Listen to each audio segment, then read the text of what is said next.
Samuel capítulo 16, ¿verdad? Y veíamos el versículo 13 del capítulo 16, donde dice la palabra de Dios: y Samuel tomó el cuerno del aceite y lo ungió en medio de sus hermanos, y desde aquel día en adelante el Espíritu de Jehová vino sobre David. Se levantó luego Samuel y se volvió a Ramá. Y el versículo 14 dice: el Espíritu de Jehová se apartó de Saúl y le atormentaba un espíritu malo de parte de Jehová. Ahora, un pasaje que para muchos es bastante controversial, ¿verdad? En primer lugar, dicen: ¿cómo es posible que el Espíritu de Jehová se aparte del hombre? ¿Verdad? ¿No? El Espíritu de Jehová, el Espíritu de Dios, el Espíritu Santo mora en el cristiano. Ahora en día, sí. Pero en estos tiempos no era así. El Espíritu Santo venía sobre las personas que Dios escogía por un tiempo temporal. Ahora, debemos de acordarnos que la gente vivía bajo la ley. Y la paga del pecado, nos dice Romanos, ¿cuál es? La muerte. La muerte. La paga del pecado en este tiempo del Antiguo Testamento no era diferente al de hoy, era la muerte espiritual. Y la muerte espiritual sucedía cuando el Espíritu de Dios se apartaba del hombre. Ahora, cuando el Espíritu de Dios se apartó de Saúl, dice que vino y reposó sobre David. Y desde ese entonces, dice la palabra de Dios, que David tenía el poder del Espíritu Santo, mientras que Saúl perdió ese poder, perdió ese gozo de tener el Espíritu Santo. Y no cabe duda que David vio lo que Saúl pasaba, como este espíritu que vamos a hablar ahorita, dice que lo atormentaba.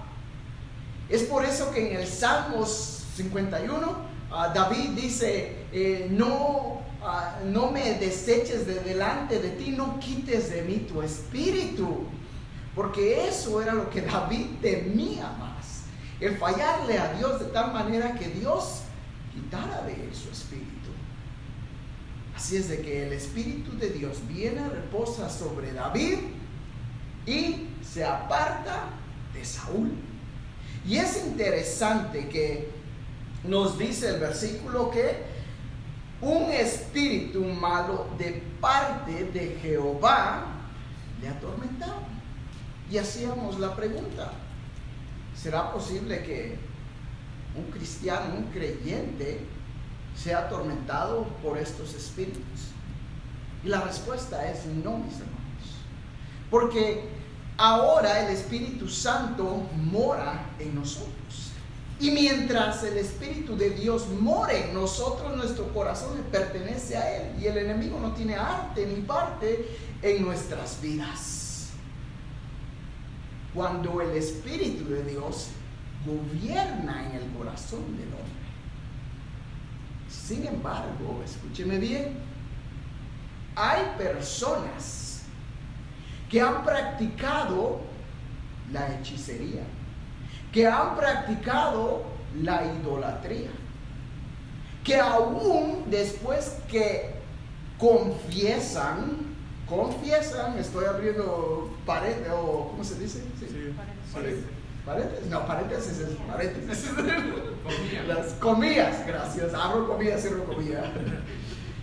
Que confiesan haber aceptado, haber creído, pero no dejan de practicar sus ritos. En ese caso, yo le podría decir que el Espíritu de Dios no mora en esa persona. Y si Dios no mora en nuestro corazón, si Dios no reina en nuestro corazón, ¿quién más va a reinar? Satanás mismo. Entonces, por eso es que a veces se oye de cristianos que son poseídos y que los espíritus los atormentan. Bueno, es porque esos cristianos no le han entregado su corazón a Dios.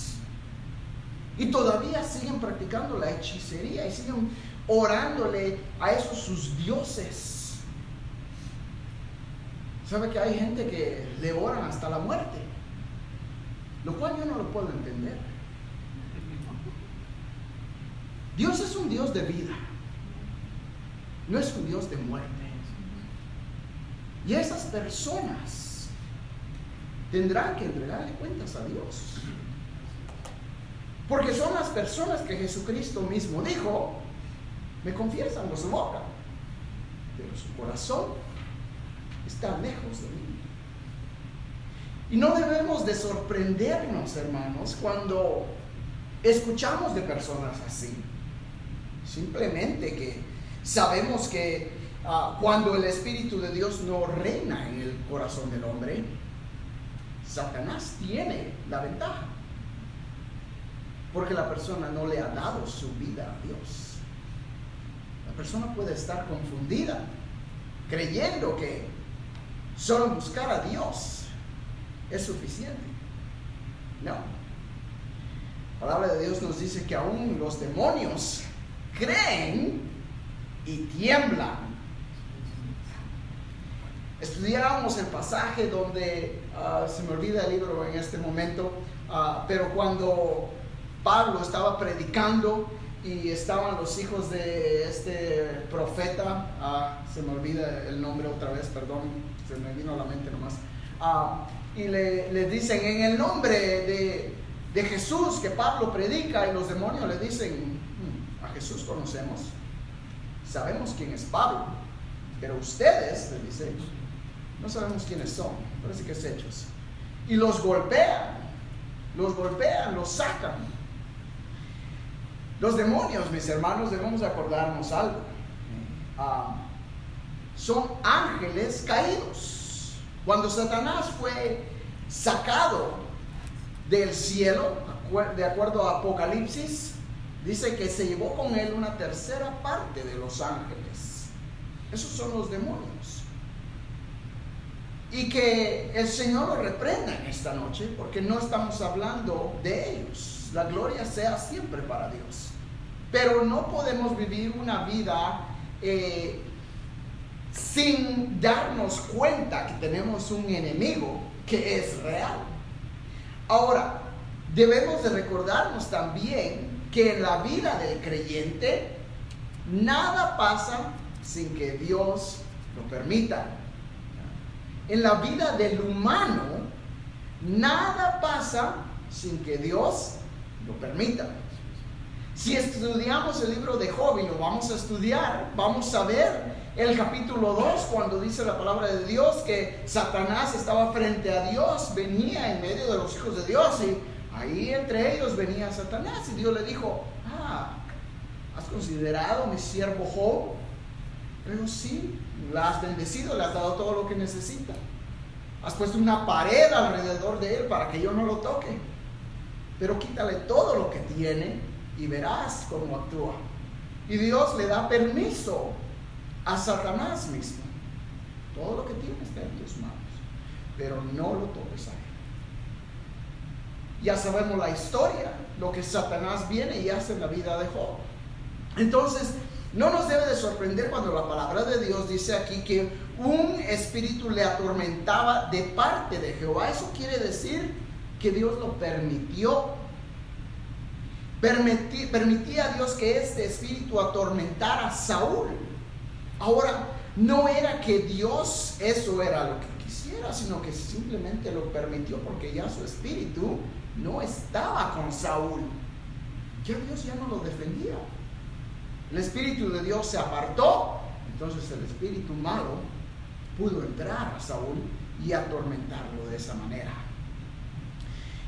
Versículo 15: y los criados de Saúl le dijeron: he aquí ahora un espíritu malo de parte de Dios te atormenta. Diga pues nuestro Señor a tus siervos que están delante de ti que busquen a alguno que sepa tocar el arpa, para que cuando esté sobre ti el espíritu malo de parte de Dios, él toque con su mano y tengas alivio. Y Saúl respondió a sus criados: buscadme pues ahora alguno que toque bien y traédmelo.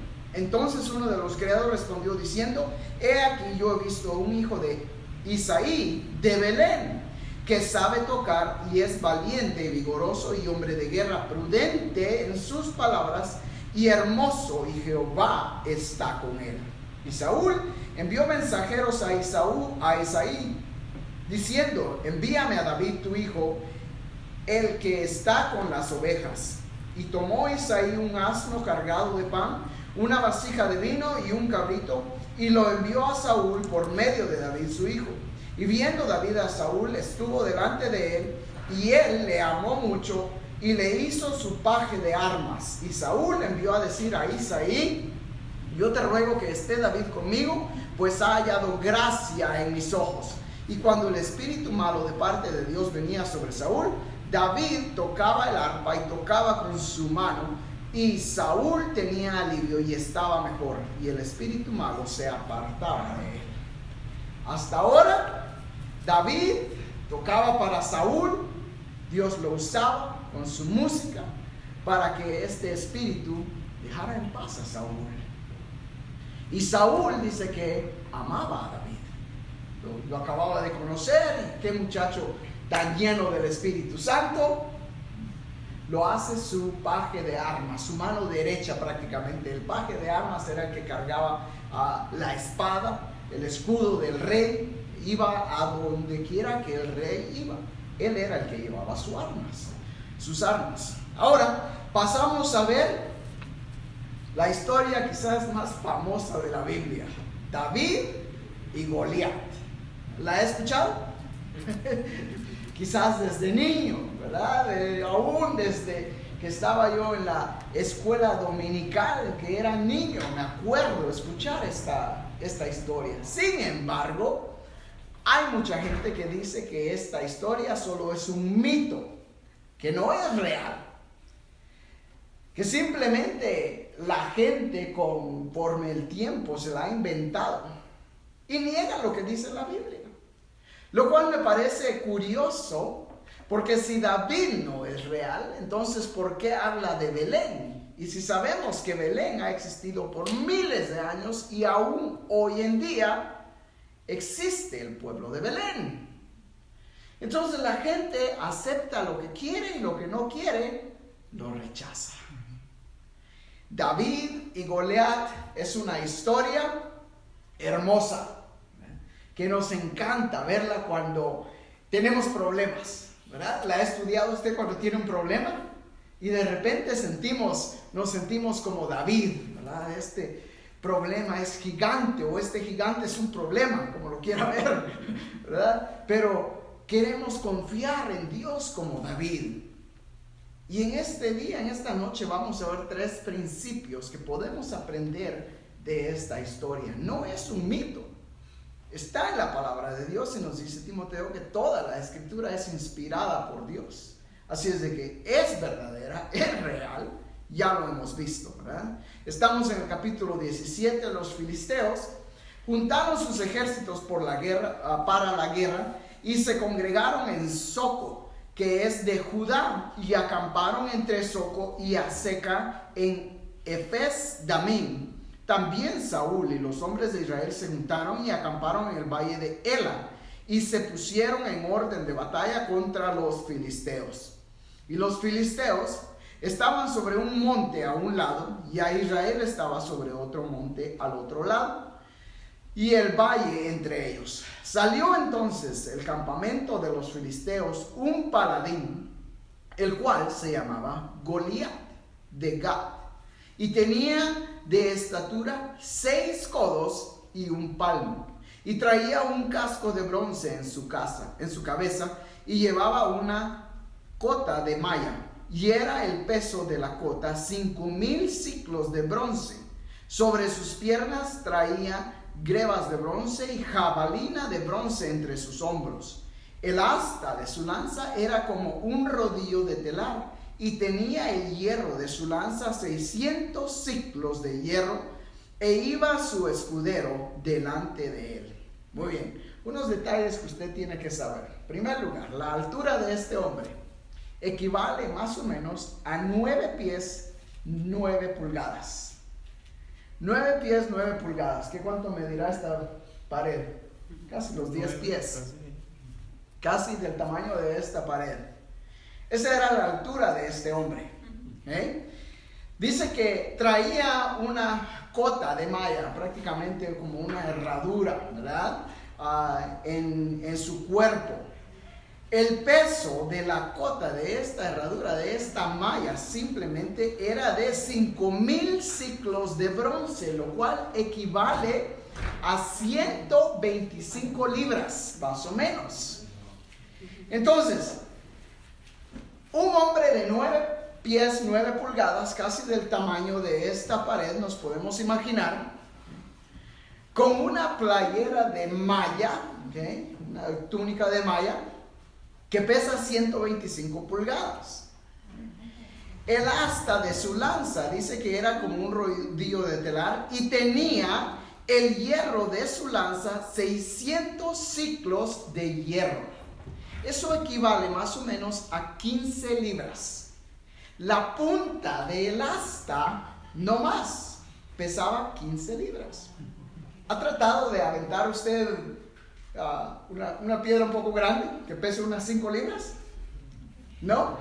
Trátelo de repente. Me dice qué tan lejos la puede aventar. No se puede aventar muy lejos.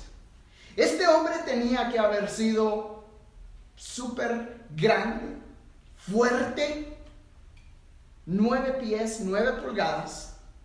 Su armadura, solo con lo que nos describe aquí, podemos considerar que pesaba más de 200 libras. La armadura nada más. Y contra este hombre fue el que David peleó. Este hombre, si usted leyó la historia, dice que todos los días, mañana y tarde, salía a desafiar al pueblo de Israel. Y ninguno del pueblo de Israel se atrevía a salir a pelear contra él. Porque él les decía al pueblo: yo soy el que represento a los filisteos. Busquen a un hombre que venga y pelee conmigo. Si ustedes ganan, nosotros les vamos a servir. Pero si ganamos nosotros, ustedes nos servirán. Y ninguno del pueblo de Israel se animaba a pelear con él. ¿Se animaría usted a salir a pelear con alguien así?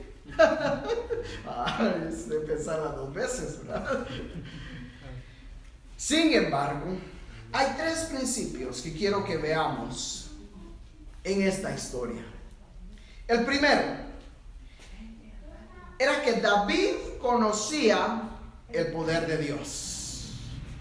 David conocía el poder de Dios. Quiero que vayamos al versículo 31. Versículo 31. Capítulo 17, versículo 31. Bienvenidos a los que acaban de entrar. Nos gozamos que estén con nosotros. Tenemos Biblias que les podemos ayudar. Roberto, por favor, ayudémosles ahí a encontrar los pasajes. 17:31.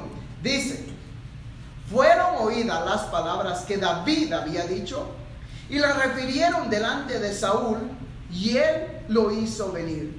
Y dijo David a Saúl: no desmaye el corazón de ninguno a causa de él. Tu siervo irá y peleará contra este filisteo. Dijo Saúl a David: no podrás tú ir contra aquel filisteo para pelear con él, porque tú eres muchacho y él un hombre de guerra desde tu juventud.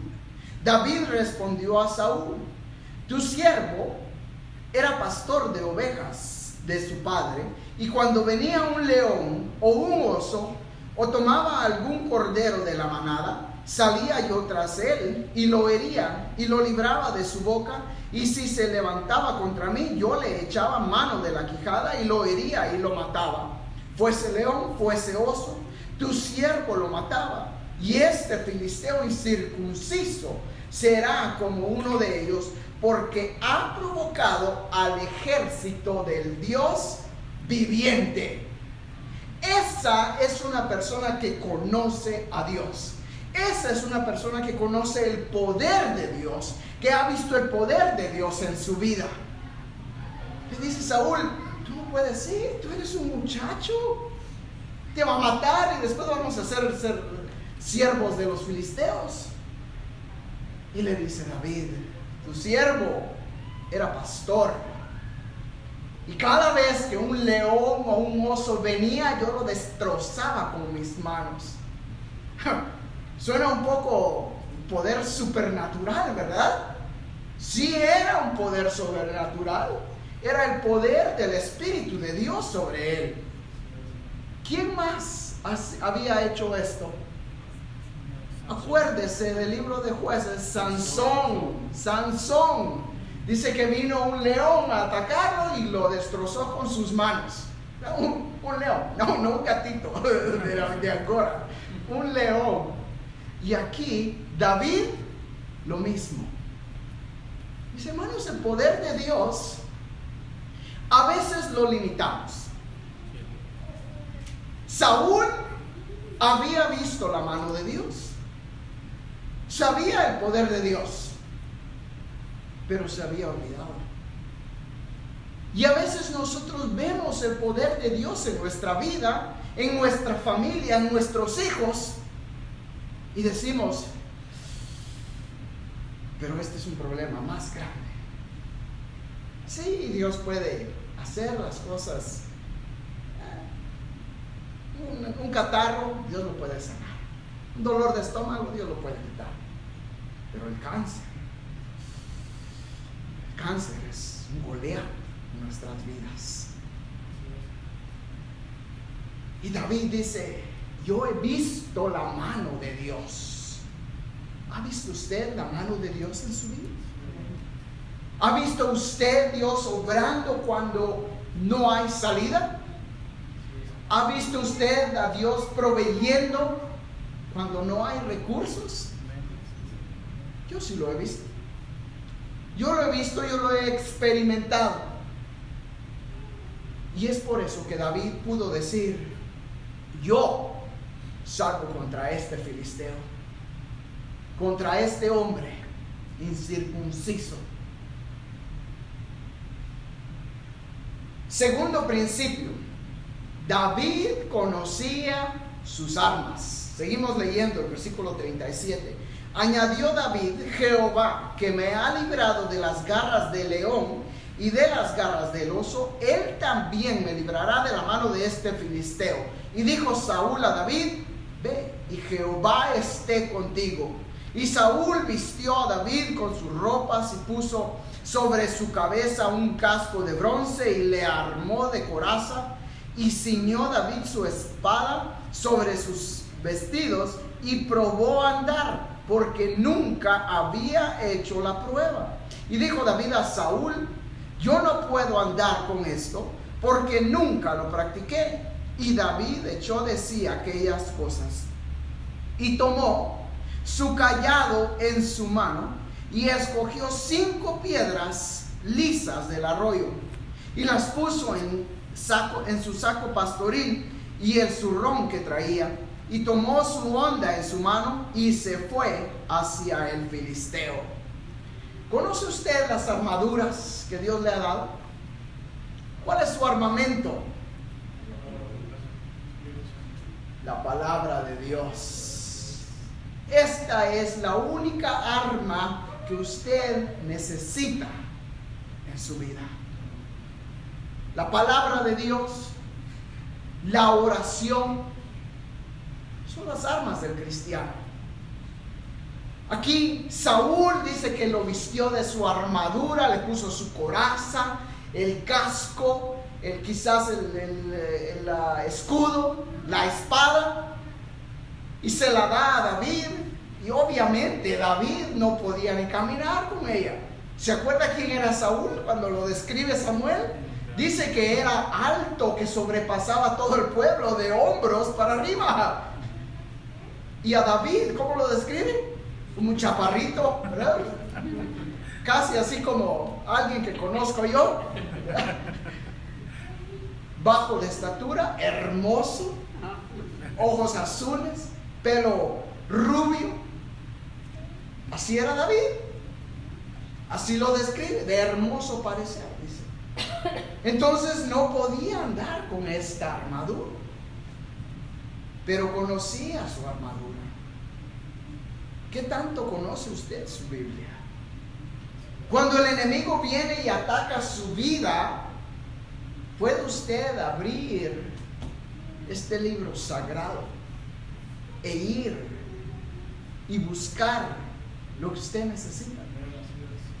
Déjeme decirle que cada inquietud, cada pregunta, cada problema que usted tiene la respuesta aquí. La prueba que hay Dios está en este libro. La prueba que Dios existe está en este libro. Este libro tiene la respuesta para la vida del hombre. Sin embargo, a veces vamos y buscamos todo lo que podemos, ¿verdad?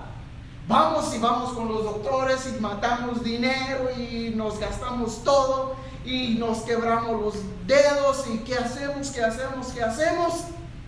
Cuando después ya lo hemos probado todo, voy a ir a Dios. Voy a ir a Dios porque ya no me queda de otra. Ya lo probé todo, lo único que queda es ir a Dios. Cuando en realidad esa debería de ser nuestra primera acción. Buscar a Dios. El Salmo 23 nos dice: Jehová es mi pastor, nada me faltará. En lugares de delicados pastos me hará descansar, confortará mi alma. Me guiará por senda de justicia, por amor de su nombre. Aunque ande en valle de sombra de muerte, no temeré mal alguno, porque tú estarás conmigo. Tu vara y tu callado me infundirán aliento. Aderezas mesas delante de mí y en presencia de mis angustiadores. Unges mi cabeza con aceite, mi copa está rebosando. Ciertamente el bien y la misericordia me seguirán todos los días de mi vida, y en la casa de Jehová moraré por largos días. ¿Qué es confiar en la vara y en el callado de Dios? El callado era una vara que el pastor llevaba. Tenía como una, ¿cómo les podría decir? Un gancho, como si algo así. Tenía como un gancho. ¿Para qué servía eso? Para jalar la oveja. Y aquí David toma su callado, dice, como pastor andaba con su callado, y estoy seguro que llevaba también su vara. La vara era para apoyar las ovejas, para ahuyentar los coyotes, los leones, los osos. Y toma las 5 piedras y la honda. Sabía, conocía sus armas. Mis hermanos, cuando ustedes se encuentren en apuros, cuando ustedes vean la situación que está difícil, corra a Dios, corra a la palabra de Dios, a la oración, busque a Dios. No trate de buscar a Dios donde Él no está, porque no lo va a encontrar. Dios está aquí, en su palabra. Tercer principio: David sabía que la victoria le pertenece a Dios. Y me encantan estos versículos. Mire, sigue diciendo, versículo 41: y el filisteo venía andando y acercándose a David y su escudero delante de él. Y cuando el filisteo miró y vio a David, le tuvo en poco, porque era muchacho y rubio y de hermoso parecer. ¿Verdad que se lo dije? No me lo estoy inventando. Y dijo el filisteo a David: ¿soy yo perro para que vengas a mí con palos? Y maldijo a David por sus dioses. Dijo luego el filisteo a David: ven a mí y daré tu carne a las aves del cielo y las bestias del campo.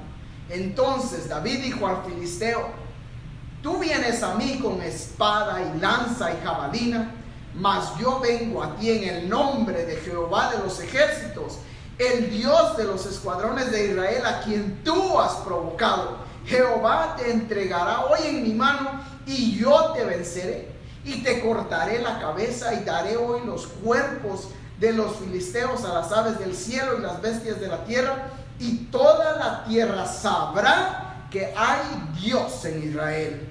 Y sabrá toda esta congregación que Jehová no salva con espada y con lanza, porque de Jehová es la batalla, y Él os entregará en nuestras manos. Qué versículos tan hermosos. ¿Puede usted decir cuando viene la aflicción en su vida? La batalla es de Dios. Ya Dios ha vencido a esta guerra. Yo saldré vencedor.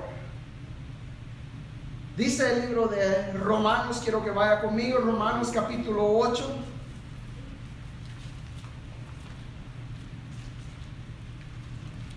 Romanos capítulo 8. No pierda su lugar de Samuel, porque vamos a regresar. Versículo 31. Dice Pablo: ¿qué pues diremos a esto? Si Dios es por nosotros, ¿quién contra nosotros?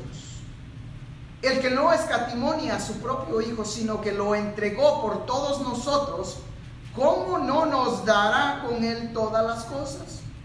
¿Quién acusará a los escogidos de Dios? Dios es el que justifica. ¿Quién es el que condenará? Cristo es el que murió, más aún el que también resucitó, el que además está a la diestra de Dios, el que también intercede por nosotros. ¿Quién nos separará del amor de Cristo?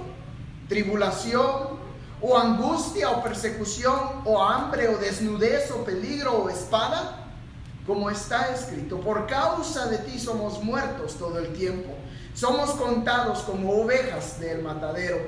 Antes, en todas estas cosas somos más que vencedores por medio de aquel que nos amó, por lo cual estoy seguro de que ni la muerte, ni la vida, ni ángeles, ni principados, ni potestades, ni lo presente, ni lo porvenir, ni lo alto, ni lo profundo, ni ninguna otra cosa creada nos podrá separar del amor de Dios que es en Cristo Jesús, Señor nuestro. Hay veces que la vida parece que todo va mal, todo nos sale mal, y nos hace perder el enfoque, nos hace olvidarnos que todo lo que pasemos aquí en este mundo es temporal. Es temporal. Y Pablo dice: ni la muerte, ni la vida, ni ninguna otra cosa creada, ni lo presente, ni lo porvenir, no hay nada que nos pueda separar del amor de Dios. Wow. ¿Se ha puesto usted a pensar cuánto lo ama Dios? ¿En realidad ha considerado cuánto lo ama Dios?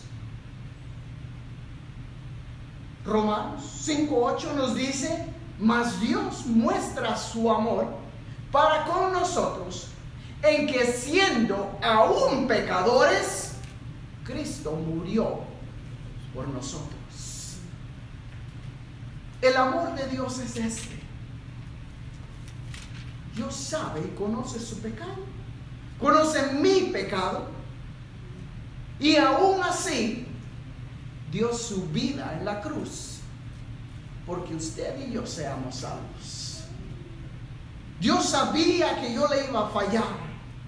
Dios sabía que constantemente iba a luchar contra mi carne, y aún así Cristo murió por mí. Dios sabía cuánto usted le iba a fallar, cuánto usted va a luchar en este mundo, y aún así Cristo dio su vida por usted. Ese es el amor de Dios. El hombre ya estaba destinado a morir.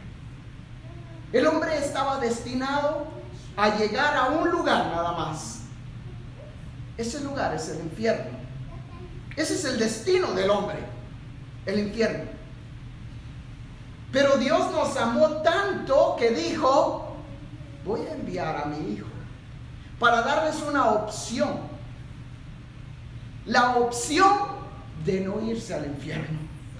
Esa es la opción del creyente. Eso es lo que usted hizo cuando usted levantó su mano y dijo: yo creo, yo acepto. Usted tomó esa opción. Usted dijo: no quiero ir al infierno, quiero ir al cielo. El único camino al cielo es Cristo. Porque no hay salvación en ningún otro más que en Cristo. Ahora, cuando los problemas de la vida llegan, se nos olvida. Y a veces nos enfocamos tanto en el problema, en Goliat, este hombre de 9 pies, 9 pulgadas, 500 libras, con armadura impenetrable. Lo vemos y sentimos que se nos cae el mundo encima. Y decimos: ¿dónde está Dios? Dios está ahí. Dios está en medio de ese problema. Pero ¿cuánto conoce usted a Dios? ¿Cuánto conoce sus armas? Suficiente para que usted sepa y usted diga: la victoria es de Cristo, la victoria es de Dios. Ya Dios ganó esta batalla. David conocía a Dios de tal manera que pudo decirle a este filisteo: yo te venceré, porque ya Dios nos dio la victoria.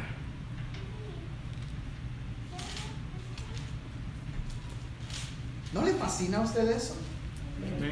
A mí sí me fascina. Me fascina saber que la batalla no es mía. Y cuando las cosas están fallando, Señor, tómala tú, porque yo no puedo. Esto no me pertenece a mí. Pero tú sí puedes, porque no hay nada que Dios no pueda hacer.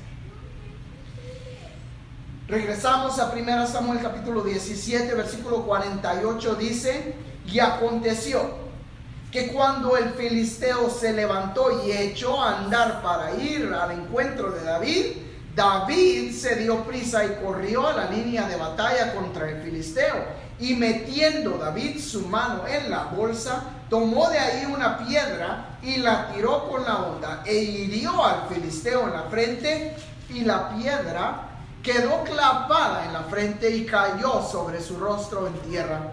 Así venció David al filisteo con honda y piedra e hirió al filisteo y lo mató sin tener David espada en su mano.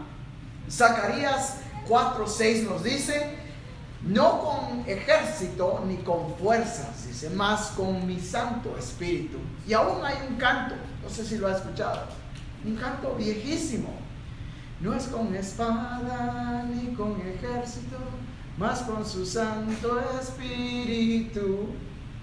¿Lo ha escuchado? ¿No lo ha escuchado? Nuestra batalla no es con armas de este mundo. Y aquí el escritor de este libro dice: Samuel venció a este filisteo sin usar espada ni ninguna otra armadura. Mis hermanos, esta guerra que nosotros estamos, que luchamos todos los días, no se pelea con armas de este mundo. Se pelea de rodillas. Se pelea de rodillas. Y solo de rodillas usted va a poder vencer al enemigo. Versículo 51. Entonces corrió David y se puso sobre el filisteo, tomando la espada de él y sacándola de su vaina, lo acabó de matar y le cortó con ella la cabeza. Y cuando los filisteos vieron a su paladín muerto, huyeron. Si sigue leyendo, el pueblo de Israel persigue a los filisteos hasta llegar a su campamento y empiezan a terminarlos, como Dios les ordenó cientos de años atrás que lo hicieran, pero no hicieron caso. Y en vez, cuando ya tenían la oportunidad de atacarlos, de haberlos acabado, los dejaban vivos. En esta ocasión, David no solo derrotó al filisteo, sino que dice que le hizo, le quitó la cabeza, le cortó la cabeza. Sabe que a veces vencemos a nuestro enemigo, a las tentaciones de nuestra vida, hasta cierto punto, pero no les quitamos la cabeza. Y esa tentación queda ahí. Y es la tentación que vuelve a regresar y que poco a poco el hombre vuelve a caer. He conocido personas que aceptan a Cristo, empiezan a vivir una vida de acuerdo a la voluntad de Dios, se bautizan, pero qué triste es cuando llego a su casa y están las botellitas ahí todavía de adorno. Es que está caro, ¿cómo lo voy a tirar? Es porque no le hemos quitado la cabeza a esa tentación. Y mientras esa tentación esté ahí, esa tentación sigue viva. Sigue viva. Y mientras usted no le quite la cabeza a la tentación, esa tentación puede volver a levantarse y volver a tomar ese lugar que tenía antes. ¿Cuál es su tentación en esta noche?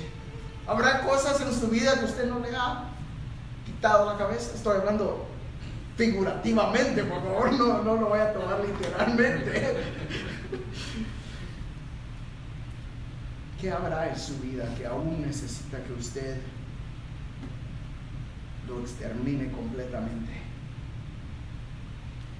David sabía que esta era la única manera de demostrarle al enemigo que la batalla le pertenecía a Dios, y lo hizo. Se nos acabó el tiempo.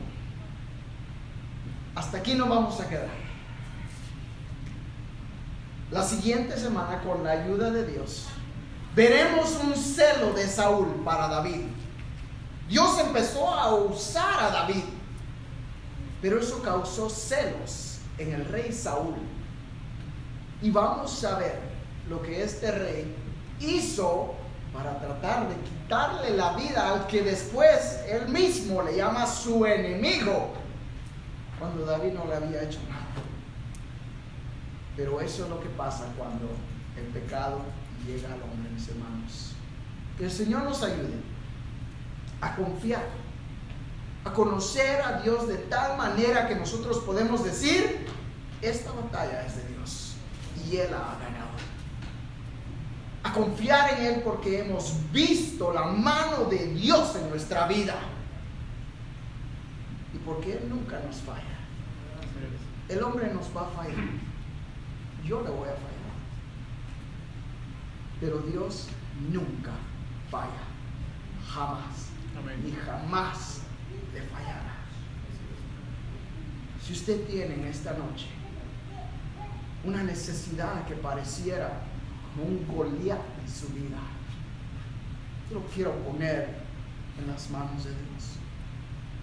Y sé que hay necesidades, porque mi esposa me lo dijo. Y yo quiero orar por esas necesidades en esta noche, mis hermanos, porque nuestra lucha no es contra sangre ni carne, es contra principados, contra potestades de las huestes celestes de maldad, dice la palabra de Dios. Así es de que yo le voy a invitar a que cierre su Biblia y que junto conmigo oremos en esta noche. Quiero orar específicamente